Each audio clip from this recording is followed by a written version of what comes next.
அன்பார்ந்த துளாராசிநாதர்களே,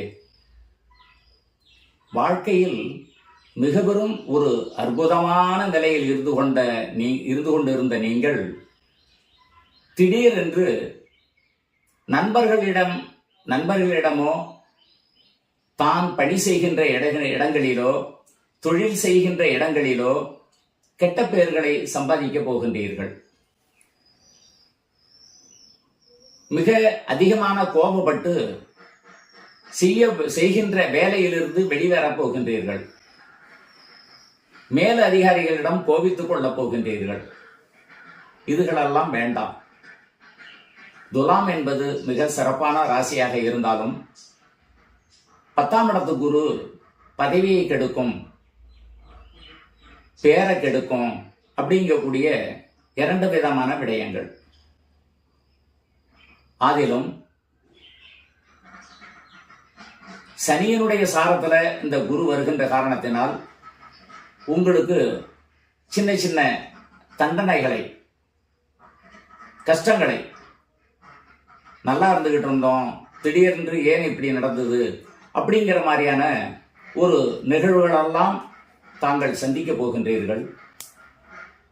எதையும் விட்டு கொடுத்து மற்றவர்களுக்கு துணை நின்று மற்றவர்கள் உங்கள் பேரில் கோபித்துக் கொள்ளாமலும் கலங்கம் சொல்லாமலும் பார்த்து கொள்வதே இந்த ராசிநாதர்களுடைய நேரம். திருமணங்கள் செய்வதில் தடங்கல்கள் நீங்கி திருமணம் நடக்கும். சம்பாதித்தியம், தொழில், வேலை இதுகளில் மிக கவனம் தேவை. பழைய இடத்திலிருந்து பார்த்த வேலையிலிருந்து புது வேலைக்கு முயற்சி செய்வீர்கள். இருந்தாலும் புதிய வேலை கிடைப்பதில் தாமதங்கள் ஏற்படும்.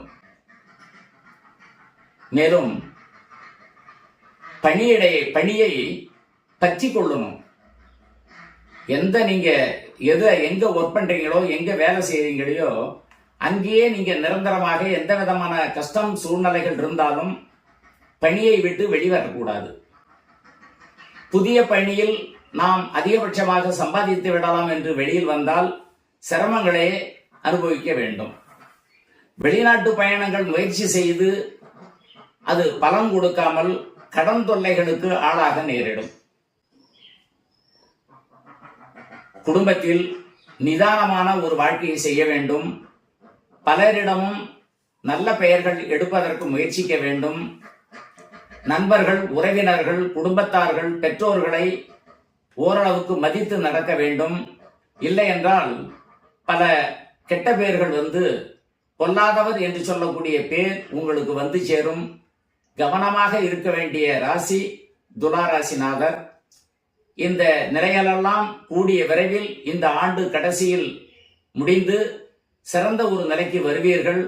சிறப்பான ராசிநாதர் துளாராசிநாதர்.